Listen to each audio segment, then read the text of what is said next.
a direção que Deus tem me dado para hoje à noite. E eu entendo a razão pela qual Deus me leva por esta direção. Para isso, abra sua Bíblia, por favor, no Antigo Testamento, no livro do profeta menor chamado Abacuque. Quando você encontrar o livro do profeta Abacuque, localize, por favor, o capítulo de número 3. E quando você encontrar o capítulo 3 do livro do profeta Abacuque, localize, por favor, o versículo de número 1, porque nós iremos ler a partir deste verso e encerraremos a leitura no verso de número 3. Abacuque, capítulo 3, do versículo 1 ao versículo de número 3. Os irmãos e as irmãs que encontraram, por favor, se manifeste dizendo graças a Deus. A palavra do Senhor nos diz assim: oração do profeta Abacuque sob a forma de canto.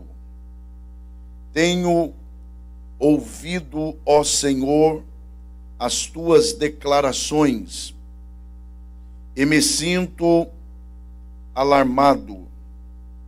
Aviva a tua obra, ó Senhor, no decorrer dos anos e no decurso dos anos, faze-a conhecida.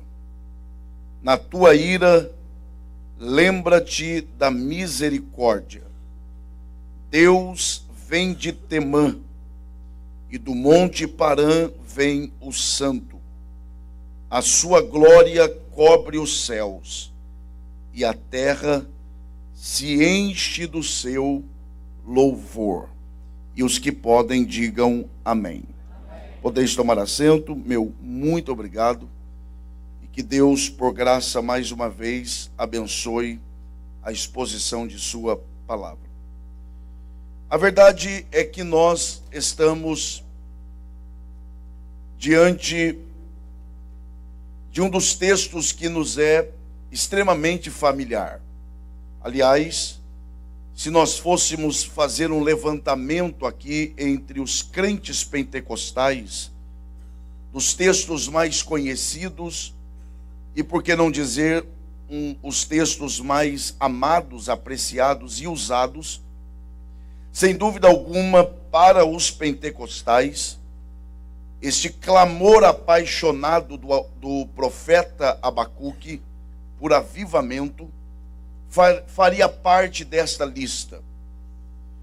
Todavia, o que de fato Abacuque quer dizer quando ele se apresenta diante de Deus e com sinceridade, e é tanta sinceridade, que é considerada uma palavra inspirada pelo Espírito Santo, afinal de contas, encontra-se na Bíblia Sagrada. Mas o que Abacuque teria no seu coração, o que Abacuque teria na sua mente quando ele usa a expressão dizendo: aviva a tua obra, ó Senhor? Se nós queremos entender de fato o que Abacuque quis dizer com esta expressão de oração em forma de canto, é preciso que nós trilhemos pelo caminho correto da interpretação desse texto. Eu acho impressionante que em apenas 3 capítulos, Abacuque ele conseguiu expressar coisas extraordinariamente profundas, mas principalmente, não somente profundas, mas principalmente, ele conseguiu expressar a verdade do seu tempo.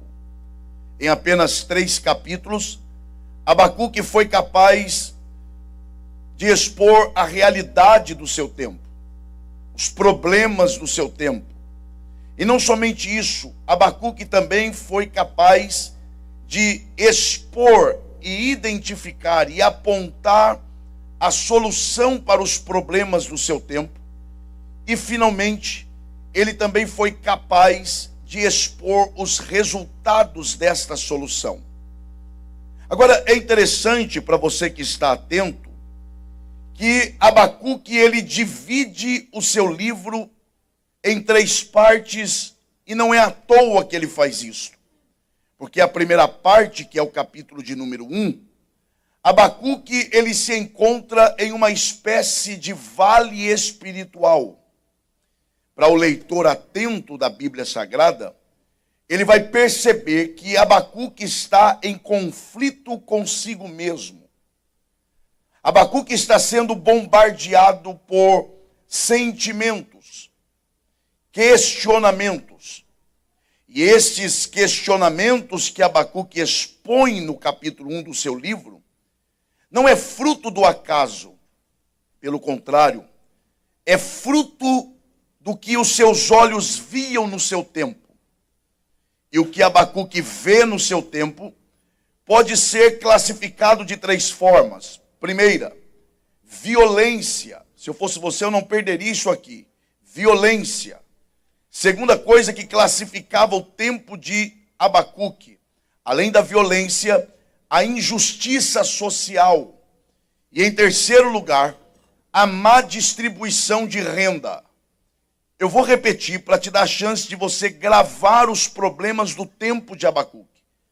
Abacuque olha para o seu tempo e o que campeia, o que domina, o que prevalece no seu tempo é a violência.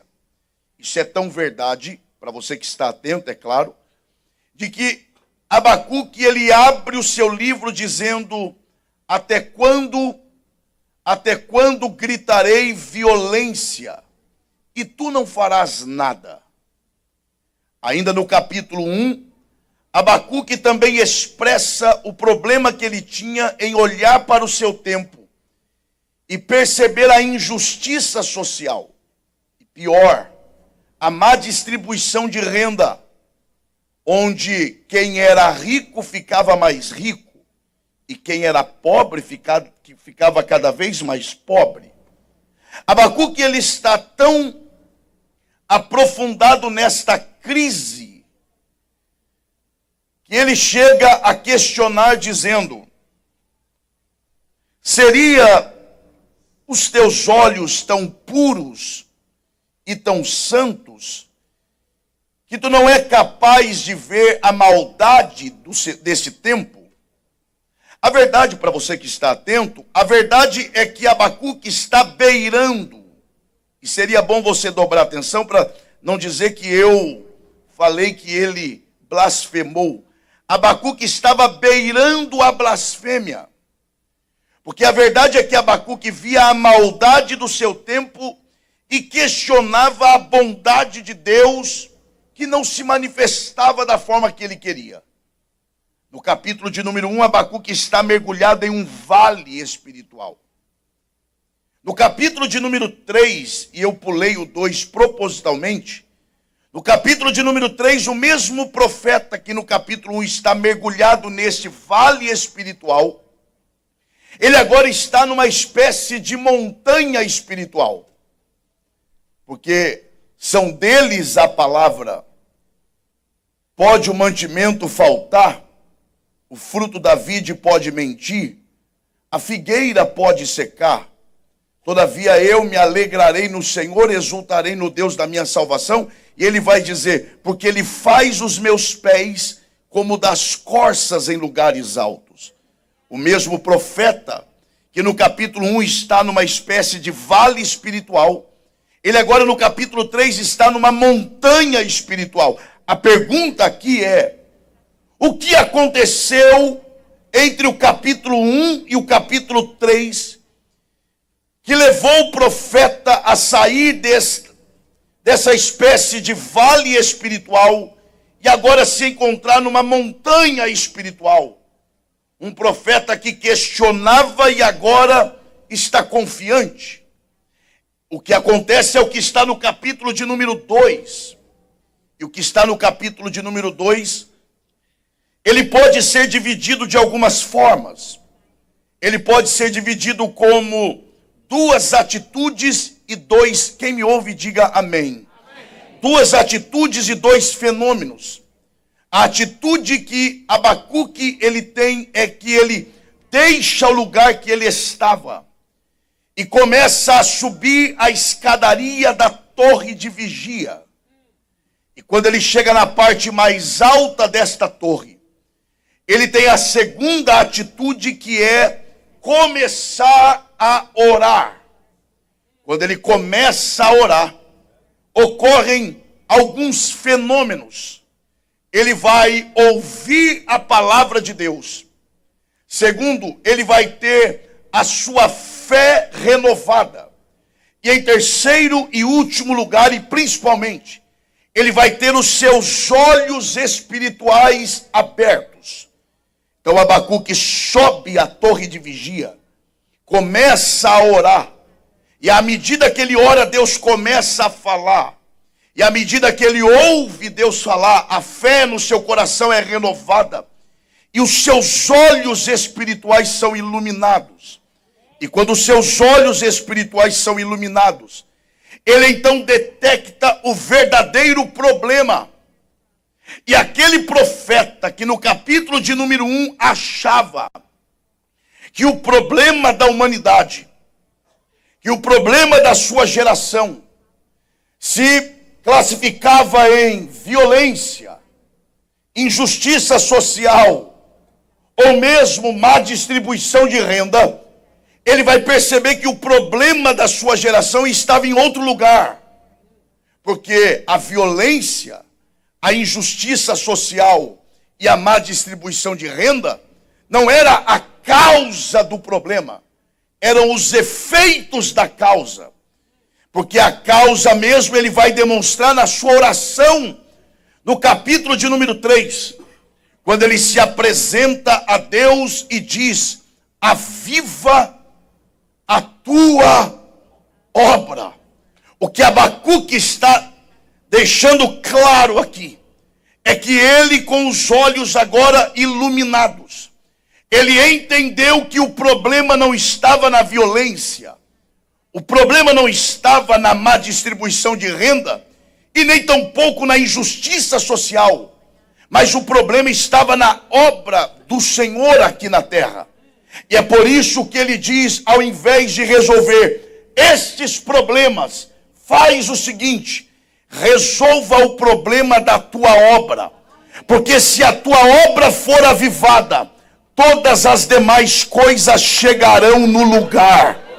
O que Abacuque, para você que está bem atento, o que Abacuque está deixando claro aqui, é que o segredo do sucesso daquela geração não estava na mão do rei, não estava na mão do sacerdote, não estava na mão dos governantes, mas estava na mão daqueles que representavam a obra de Deus na terra. E esta é uma grande verdade, porque o segredo para o sucesso real e verdadeiro da nossa geração não está nas mãos dos governantes, não está nas mãos do prefeito dessa cidade, ainda que devemos honrá-los e respeitá-los. Mas o segredo para essa cidade ir bem, por incrível que pareça, está nas mãos desta igreja. O que eu estou tentando dizer a você que crê na palavra é que se essa igreja for bem, essa cidade vai bem. Mas se essa igreja for mal, essa cidade também irá mal. O sucesso dessa cidade está nas mãos desta igreja. Quem reconhece essa verdade espiritual, glorifique ao Senhor aqui nesta noite. É por isso que Abacuque diz: aviva a tua obra. Diga bem forte para uma vez só, diga: se a obra de Deus for bem, todas as demais coisas irão bem. Agora, a grande questão para você que está atento é: o que é avivamento? E a coisa está tão séria. Para ser bem exato, e eu já me sinto à vontade aqui, a coisa está tão bagunçada, que hoje, para você falar o que é avivamento, gente, não perca isso aqui não. Você tem que começar dizendo o que não é avivamento. Porque é tanta definição, é tanta gente dizendo que culto avivado. Agora preste atenção. Eu nunca parei para contar quantas palavras tem na Bíblia. Deve ter algumas milhares. É a única vez que o verbo avivar aparece desta forma aqui. Aparece sim palavras semelhantes como reviver, reviva, vida, viva, mas avivamento, aviva, o verbo avivar, é a única vez que este verbo aparece dessa forma na Bíblia toda. E não é à toa. É a questão da lei da escassez. Claro que você sabe o que é a lei da escassez. Quanto mais você tem um produto, menos ele vale. Quanto menos você tem um produto, mais ele vale. Por que será? Eu vou esperar todos me olharem. Por que será que em toda a Bíblia a palavra aviva aparece só uma vez? Eu vou esperar todos me olharem. Porque avivamento não acontece a toda hora. Avivamento não é fruto de um culto. Eu vou esperar. Avivamento não é fruto de um hino bem cantado. E nem de uma mensagem bem pregada. Do tipo assim, que culto avivado. Ou, que hino avivado. Aí um hino mais devagar. Não, esse hino aí não é avivado. Não, olha, hoje eu senti um negócio diferente. Minha pele arrepiou. O culto estava avivado. Como se avivamento fossem manifestações definidas por sentimentos humanos e por ritmos de música. Avivamento não se acontece em um culto, em apenas 3 horas de culto, do tipo, hoje o culto foi devagar. E outro diz, mas hoje o culto foi avivado. É uma banalização da expressão, uma expressão que não é banalizada na Bíblia, mas aparece só uma vez em toda a Bíblia. Porque avivamento não acontece a toda hora. Então o que é avivamento? Avivamento, na verdade, ele pode ser definido como literalmente. Gente. Como literalmente Deus pessoalmente descendo em determinado lugar. Ele pessoalmente. Eu não estou falando de sentimento. Eu não estou falando de percepções. Eu não estou falando de frio na boca do estômago. Igual alguns dizem, aquele ali é ungido para cantar, aquele outro ali canta sem unção. Mas por que você acha que um tem unção e outro não? É porque quando aquele canta eu choro e quando aquela canta eu não choro. Como se a unção de Deus fosse, ou ela existisse para te fazer chorar. O que é avivamento? Avivamento é quando Deus rasga o céu e Ele pessoalmente desce em um lugar e Ele começa a tratar o seu povo de forma familiar. O que é forma familiar? Imaginem você casado e você tratar sua esposa assim, acorda de manhã, paz do Senhor, minha irmã. Que Deus em Cristo lhe abençoe nesse dia. Meu irmão, você está com um problema na vida. Irmão, irmã, se acontecer isso, clama o sangue de Jesus, que é manifestação maligna. Como é que um marido olha para a esposa de manhã e diz, a paz do Senhor, minha irmã, que Deus em Cristo lhe abençoe nesse dia? Porque na verdade não é assim que você trata pessoas da sua casa. Em casa você não usa a mesma roupa que você usa durante o dia todo. Você não usa na rua a roupa que você usa em casa. Aliás, tem gente que nem roupa usa em casa. Porque casa é casa. Família é família. Com família você usa termos que você não usa com outras pessoas.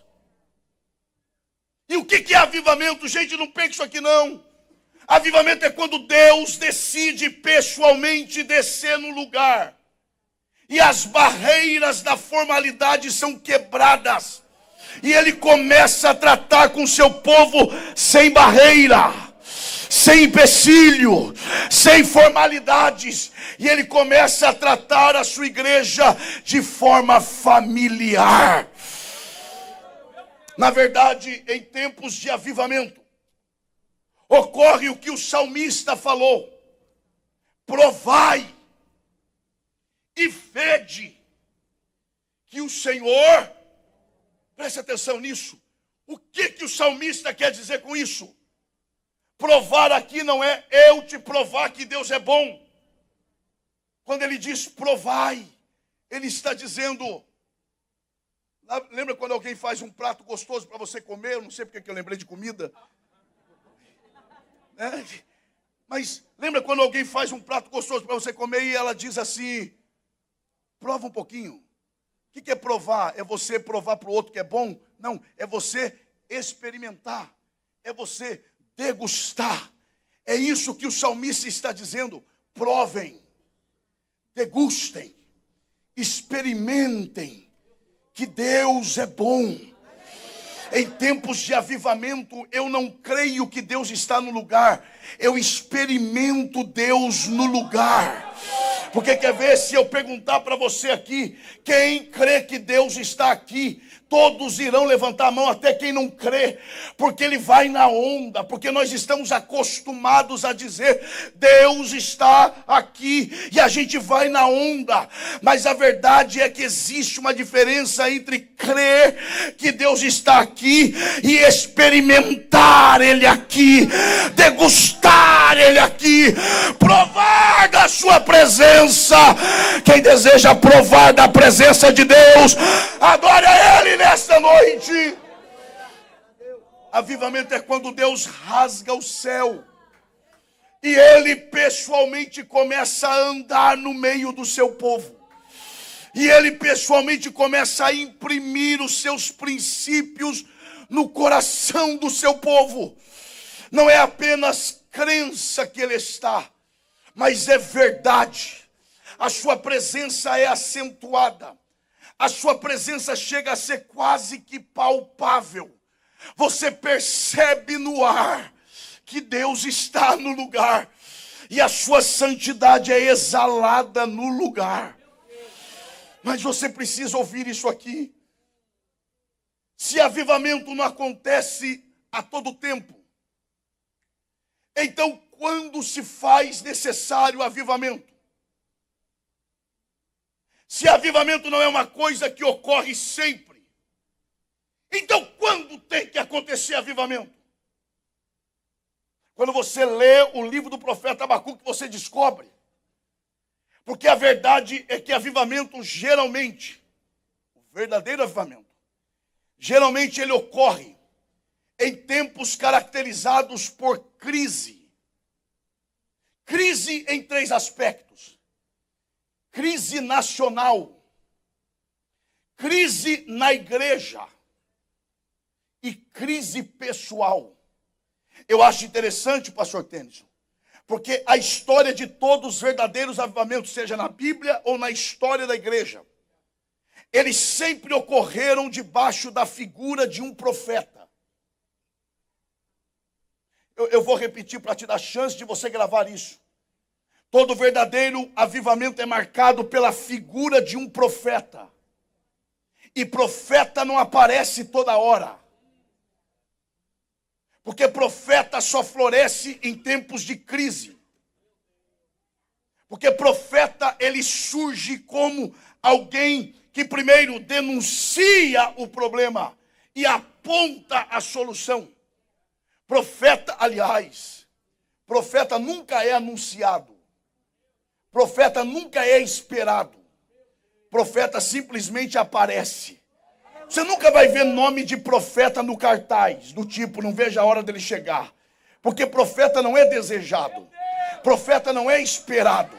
Profeta simplesmente aparece. E apareceu Elias, e apareceu João Batista, e apareceu Jeremias, porque é como meteoro em noites escuras. Quando tudo está escuro no céu, de repente passa um meteoro sem que você espera, e ilumina a noite escura. Esse é o papel do profeta. Eu venho aqui nesta igreja profetizar. Deus vai levantar profetas comprometidos com a verdade do evangelho. Dá glória a Deus quem acha que tem que dar glória a Deus. A igreja não precisa de mais um pregador, porque o que não nos falta é pregação. O que não nos falta são pregadores. O que nos falta é profeta. E profeta surge em tempos de crise. E o avivamento é marcado pela figura de um profeta. Em tempos de crise numa nação. E não pense em crise financeira apenas. Crise de moral. Crise de dignidade. Crise de valores. Crise na igreja. Crise pessoal. O profeta Abacuque, ele verifica o seu tempo e ele detecta que só tem uma saída, avivamento. Porque ele olha para fora e o que ele vê é pecado excessivo. Quando ele olha para dentro do templo, ele vê uma religião morta. E quando ele olha para cima, eu vou esperar todos me olharem.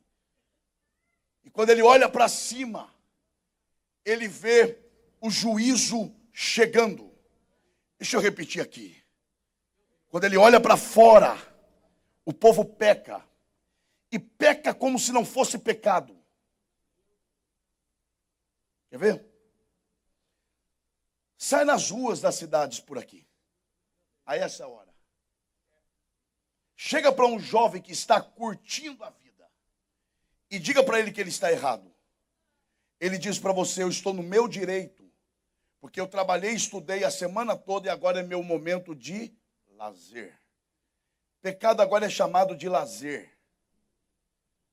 Promiscuidade agora é chamado de entretenimento. Porque pecado já não é visto mais como... Eu sei que incomoda, mas é o que tem para hoje à noite.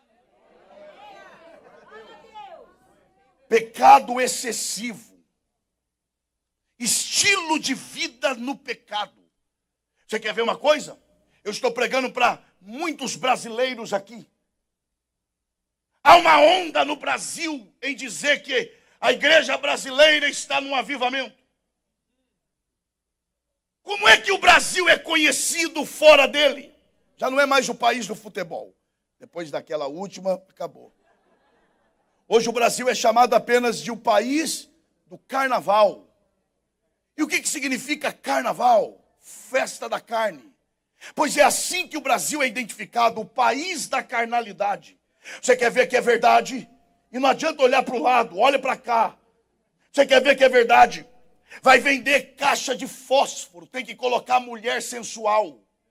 O que tem a ver a caixa de fósforo e o fósforo com mulher sensual? Vai vender pneu de carro. Se tem uma coisa que mulher tem, raiva de pneu. Mas vai vender pneu e tem que colocar mulher sensual. Vai vender cerveja, tem que colocar mulher. Por quê? Porque o que vende no Brasil é pecado. Abacuque olha para fora, gente, por amor que você tem a sua vida espiritual, não perca isso aqui. Abacuque olha para fora e o que ele vê é pecado. Ele diz, então eu vou olhar para a igreja. Eu vou olhar para o templo. E quem sabe há esperança. E quando ele olha para dentro do templo, ele vê sacerdote. ele vê altar, ele vê sacrifício, ele vê oferta, ele vê pregação, ele vê hino. Ele só não vê presença de Deus, porque a religião é fria, é indiferente. O povo ouve a palavra e é como se não tivesse ouvido. O povo adora a Deus na igreja e quando termina o culto, parece que nada aconteceu. Ele diz, deixa eu olhar para cima e ver o que Deus está fazendo. E quando ele olha para cima, Deus está dizendo, eu vou castigar essa geração. Eu vou visitar essa geração com juízo. E é aí que o profeta, ele se coloca entre Deus e aquela geração e começa a dizer, Senhor, aviva a tua obra e na ira lembra-te da misericórdia. Tudo que Deus precisa nesta noite é levantar pelo menos um crente que suba a parte mais alta da torre de vigia e comece a clamar dizendo, aviva a tua igreja, aviva a tua obra, e na ira, lembra-te da misericórdia. Eu não vou pedir para você dar glória a Deus aqui, porque aqui só dá glória a Deus a quem o Espírito de Deus está testificando e dizendo, eu quero te levantar como alguém que ora pela minha igreja, que ora pela minha obra. Oh, glória a Deus. Oh, glória a Deus. Pastor, e o que eu posso fazer por avivamento? Dobre a sua atenção. Porque a pergunta é, o que eu posso fazer por avivamento? Por um lado, nada. Porque eu não posso promover o que só Deus faz. Quer ver? Eu não tenho como marcar, irmão, semana que vem, 3 dias de avivamento. Como é que é? Então quer dizer que agora você está dando data para Deus visitar o povo dele. Você não sabe nem de onde vem o vento, nem para onde ele vai. E você quer dominar quem fez o vento? Não, vamos marcar. Por um lado, não há nada que eu possa fazer por avivamento. Por outro lado, existem 2 coisas que a igreja... Eu vou esperar. Existem 2 coisas que a igreja tem que estar fazendo, se ela de fato quer avivamento. Que são os, sabe, aqueles catalisadores de energia que fica girando no vento para atrair o quê? Energia. Para avivamento acontecer, não há nada que eu possa fazer. Mas a igreja tem que ter 2 catalisadores. E esses catalisadores são, primeiro, oração. Eu sei, não reage mesmo, é assim. Eu sei.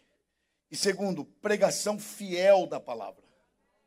Todo grande avivamento só aconteceu onde tinha crentes fiéis de joelhos dobrados dizendo, aviva. Aviva. E avivamento só aconteceu onde tinha pregadores fiéis em pé, com a Bíblia aberta e pregando a verdade. Eu me lembro quando eu tive o privilégio de pastorear, ajudar a pastorear uma igreja. Infelizmente hoje eu não tenho esse privilégio. E eu me lembro que eu fui pregar numa determinada cidade no Brasil, um outro estado.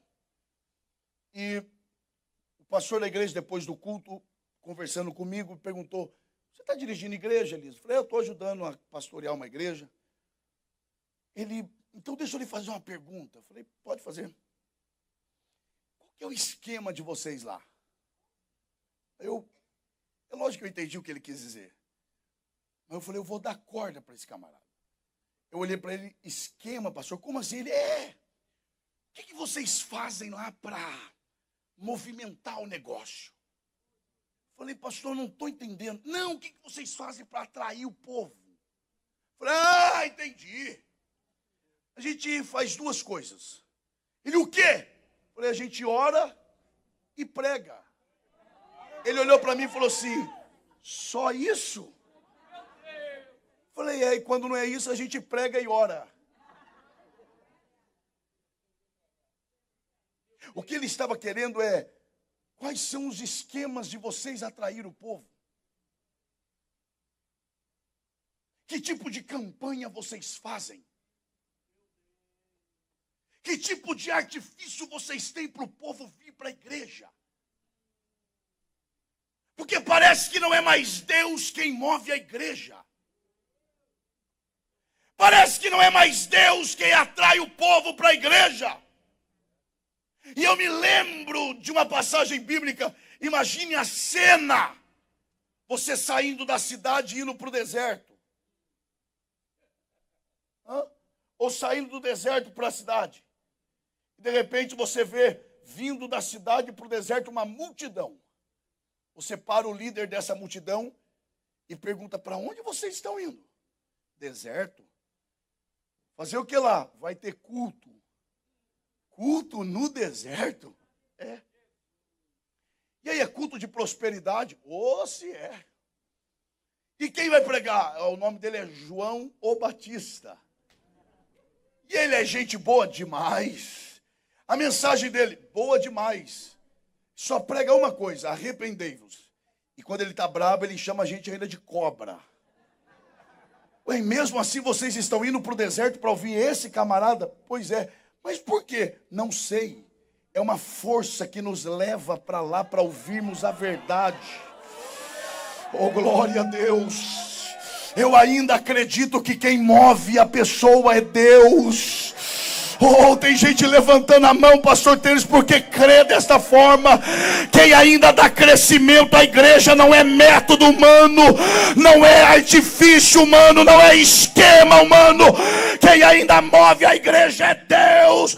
Eu plantei, Apolo regou, mas foi Deus quem deu crescimento. Louvado seja o nome do Senhor. Quem pode levantar a sua mão e adorar aquele que tem o coração do povo na mão?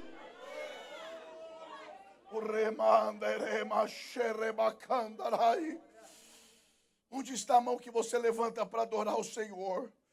Cadê ela? Levanta o mais alto que você puder. Só quem pode, quem quer. Com respeito, é claro, toque no ombro da pessoa que está ao teu lado. E diga para essa pessoa: avivamento está na mão de Deus. O que nós precisamos fazer é orar, pregar a verdade e esperar em Deus. Orar e pedir: aviva a tua igreja, traz a tua vida de volta, traz os seus mandamentos e implanta nos nossos corações de novo. Eu creio que Deus pode e vai fazer isso aqui. Eu preciso adiantar. Mas o que marca um verdadeiro avivamento? Preste atenção nisso. Quando eu sei se é de Deus ou não. Deixa eu te dizer só de início essa verdade. Em avivamento verdadeiro, acontecem coisas que só Deus pode gerar. E milagre, o diabo também faz. Que isso, pastor? E não. Eu não estou dizendo que Deus não faz. Eu estou dizendo que o diabo também faz. Então, milagre não é sinal de avivamento. Pode ser um dos, mas não é o maior. Em avivamento, ocorrem coisas que só Deus gera. E sabe o que Deus gera, que ninguém mais gera? Nem o diabo, aliás, muito menos o diabo. Amor a Deus, amor à palavra e amor ao próximo. É ruim, né? Mas é isso aí, gente. Imagina o diabo falando no ouvido de alguém: ame mais a Deus. Ame mais a Bíblia. Ame o seu irmão. Dá para imaginar o diabo fazendo isso? Pois é, ele nunca vai fazer isso. Então, em avivamento, há uma explosão de amor por Deus. E as pessoas não vêm à igreja olhando para as mãos de Deus. Do tipo assim, vai no culto hoje? Vou. Por quê? Vou buscar a minha bênção. Em tempos de avivamento isso muda. Vai para o culto hoje? Vou. Para quê? Para contemplar a formosura do meu Deus. Oh, glória a Deus. Em tempos de avivamento. Aliás, você sabe quem é o maior inimigo do avivamento depois do diabo? Os falsos profetas. E sabe qual é o maior recurso que eles têm para combater o verdadeiro avivamento? É dizendo que nós estamos no avivamento quando não estamos. Porque o começo da cura é quando você reconhece que está doente. E o verdadeiro avivamento só virá quando nós reconhecermos que a gente não está no meio do avivamento. E sabe por que esses falsos profetas não aceitam o verdadeiro avivamento? Porque no dia que o verdadeiro avivamento chegar, os primeiros a serem desbancados são eles. Porque a igreja não dependerá mais deles para fazer os seus trabalhos. Porque ela andará por si só. Oh, glória a Deus. Oh, glória a Deus. Tem gente que entende a voz de Deus. Em tempos de avivamento, o que está escondido é revelado. Eu digo de novo. Em tempo de avivamento, o que está escondido se revela. Qual foi o maior avivamento da história? Não foi o dia de Pentecostes. Se avivamento é a manifestação da vida de Deus, o maior avivamento foi a vinda de Jesus. E quer ver como ele revela? Ele está sendo morto na cruz. De repente, o véu do templo começa a ser rasgado.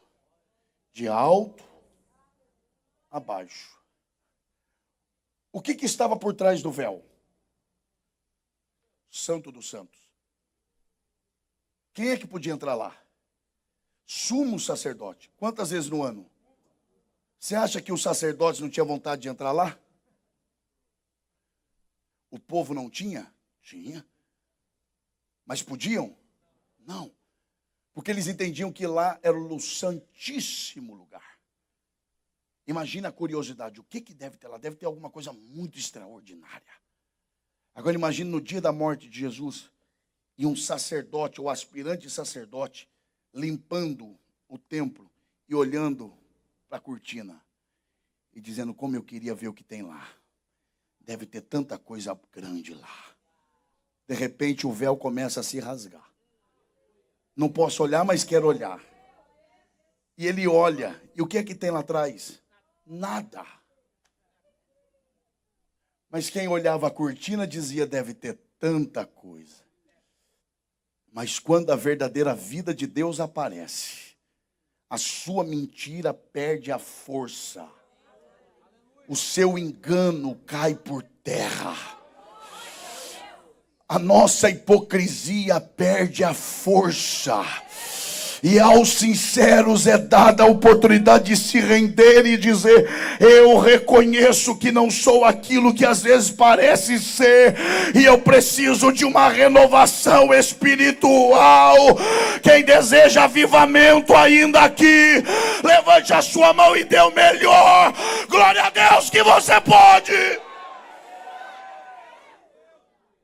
Em tempos de avivamento, as pessoas passam a ter sede da presença de Deus e fome da palavra.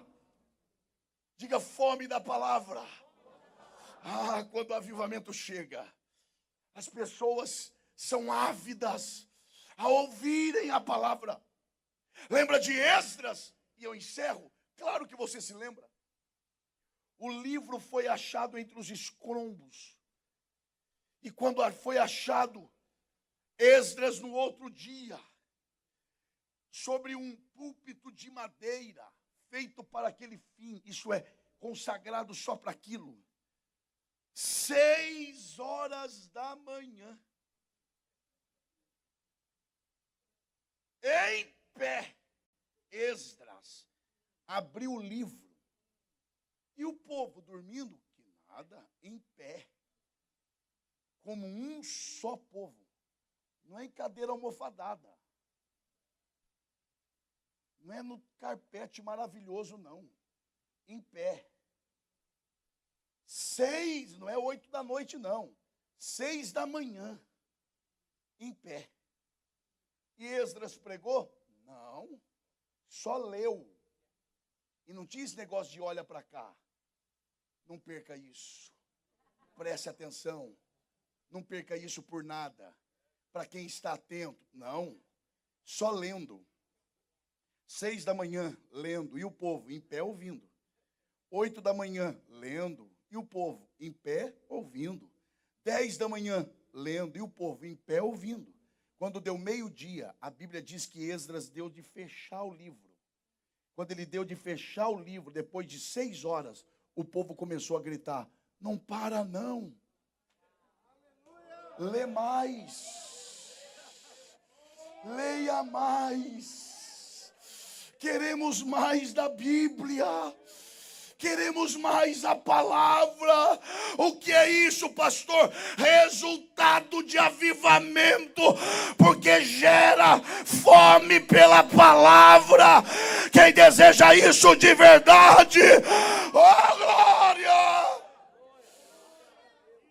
O remande que ele machu remandarai.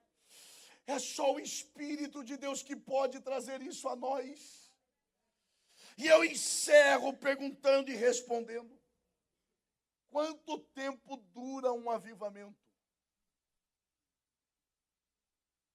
Eu cresci ouvindo dizer que se o avivamento é de Deus, então ele tem que durar para sempre.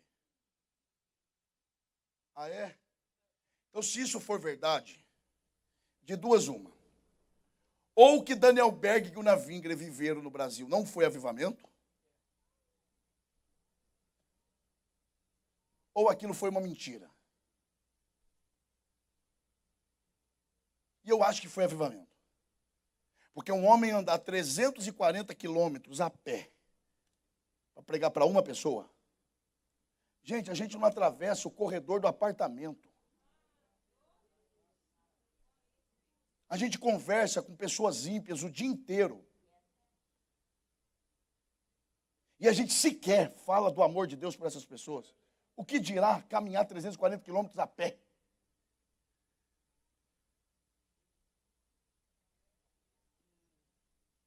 Ou isso é uma mentira, ou esse avivamento é em algum lugar que eu não conheço.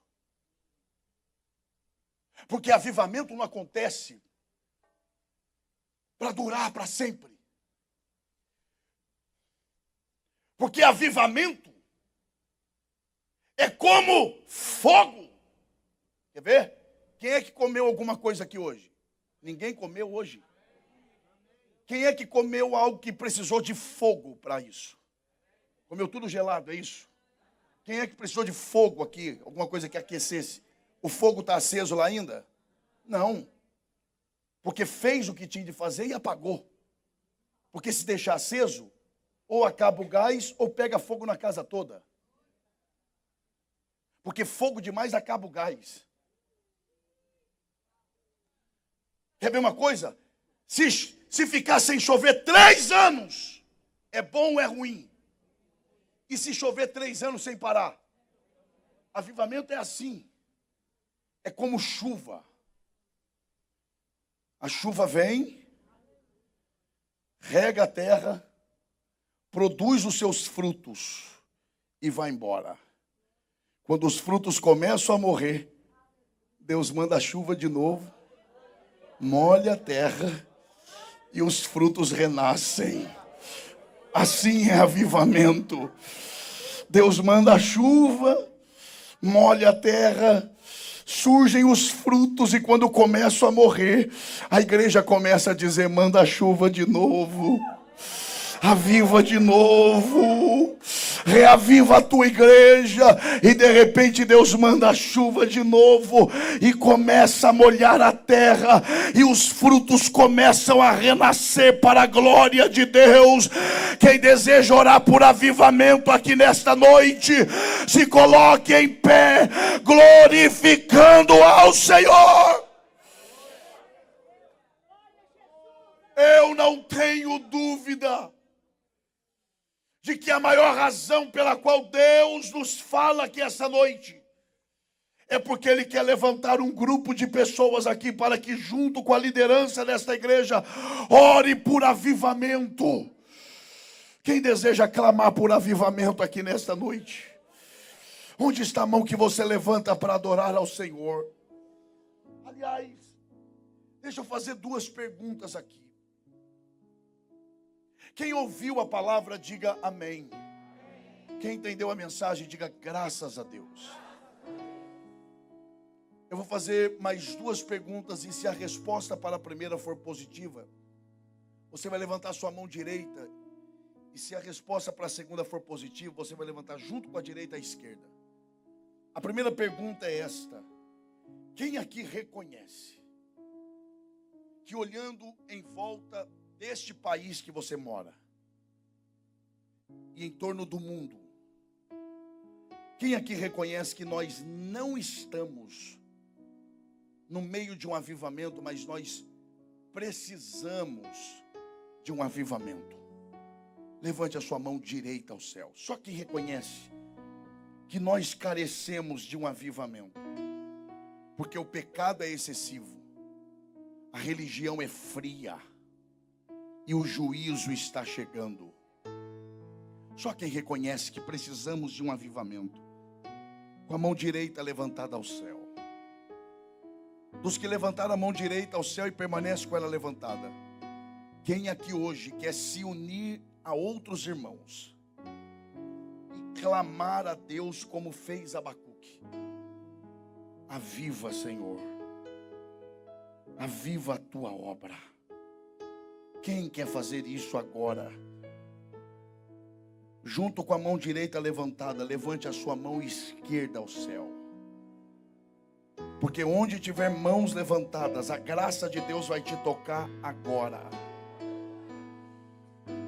E o Espírito de Deus, que é quem tem poder de te conduzir a orar, Ele vai te levar a orar com lágrimas pela igreja.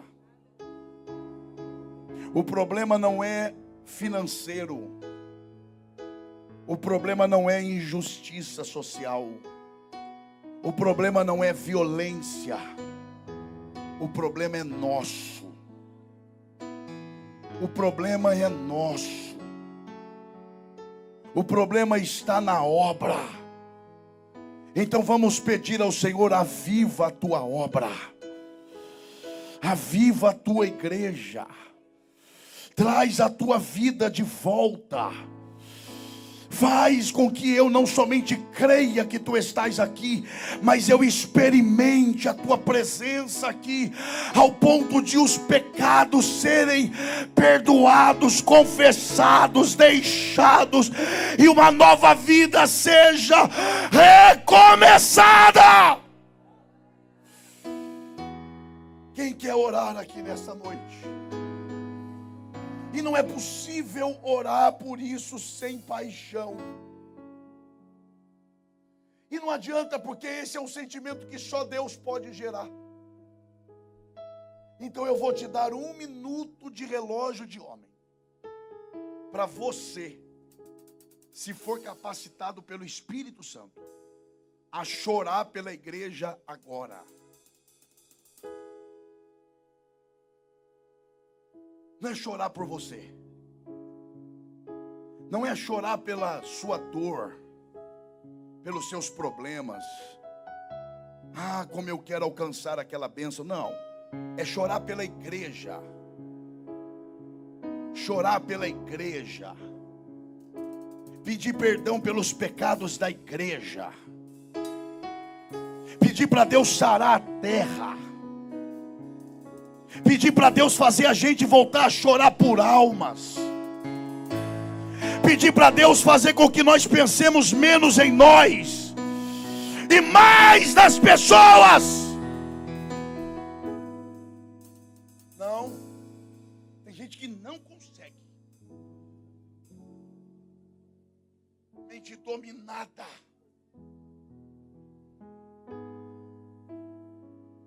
Ah, se os nossos olhos fossem abertos. Ah, se Deus tocasse os nossos olhos e nos fizesse olhar para cima. A taça da ira de Deus está para derramar. E eu não estou mais pregando aqui, eu estou profetizando.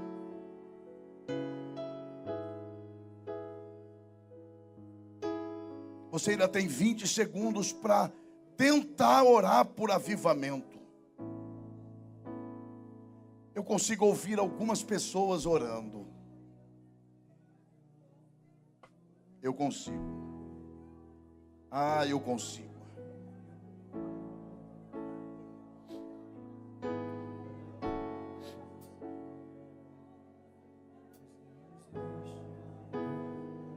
Abra os nossos olhos, Senhor.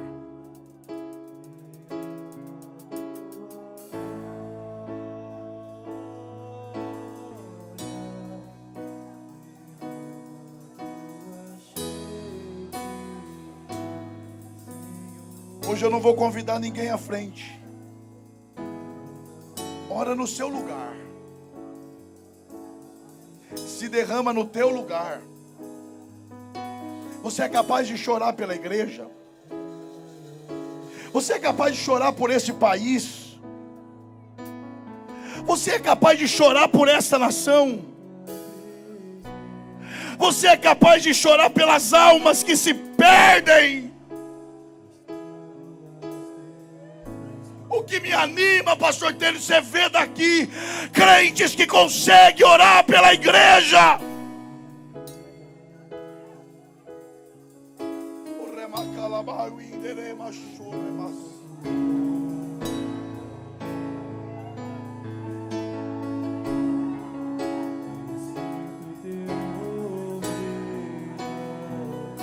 Peça como Jeremias: Oxalá Deus fizesse da minha cabeça uma fonte de lágrimas e eu pudesse chorar por Jerusalém. Se não tem lágrima, peça lágrima.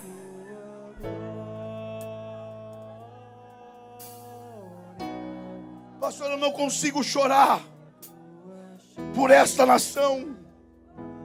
Eu não consigo chorar pela igreja. Então peça lágrima. Peça para Deus derreter o teu coração, porque não é possível. A gente pede tanta coisa para Deus. A gente é tão beneficiado. E na hora de chorar por uma nação, chorar pela igreja, uma igreja que a nível geral se perde, é como ovelhas extraviadas. Mas o Senhor está levantando aqui em Salt River um povo que é capaz de orar como Abacuque. Aviva a tua igreja. Aviva a tua igreja. Eu consigo ver alguns crentes orando aqui por avivamento. Senhor Deus, eu preguei a tua palavra.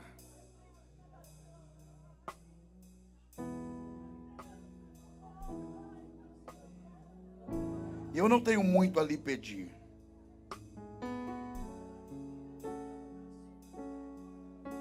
O Senhor sabe o quanto eu lutei para ser fiel ao que o Senhor ministrou meu espírito. E eu tenho um pedido só a fazer: quebranta os nossos corações, arranca a raiz do egoísmo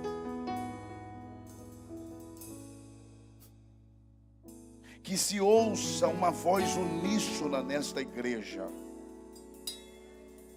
orando de acordo com o propósito do teu coração, porque eu sei que tu quer visitar esta igreja com avivamento. Eu sei que o Senhor quer fazer desta igreja um luzeiro. Eu sei que o Senhor quer fazer desta igreja uma torre de vigia. Então, onde tiver um crente orando de verdade, coração aberto, espírito sensível, mente cativa às duas mensagens que foram pregadas aqui nesta noite, eu quero pedir apenas uma coisa: toca este crente, alegra este crente, como sinal de que o que o Senhor quer é levantar um povo que ore por avivamento, a começar lá de trás, onde tiver um crente orando de verdade. Comece a tocar nesses crentes, sem que eu altere a minha voz, sem que eu imponha as mãos. Toca nesse crente agora, toca nesse jovem agora, nesta jovem.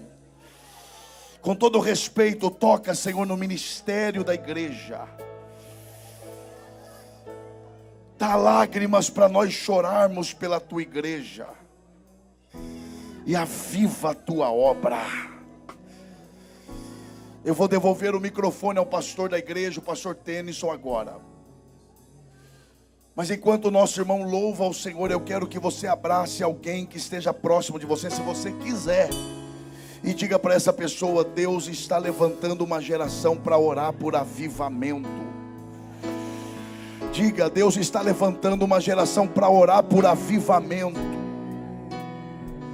Vai, fala e diga para ele: Deus quer te encontrar aqui nesta noite. Vamos chorar pela igreja, vamos chorar pela igreja. Quem deseja chorar pela igreja,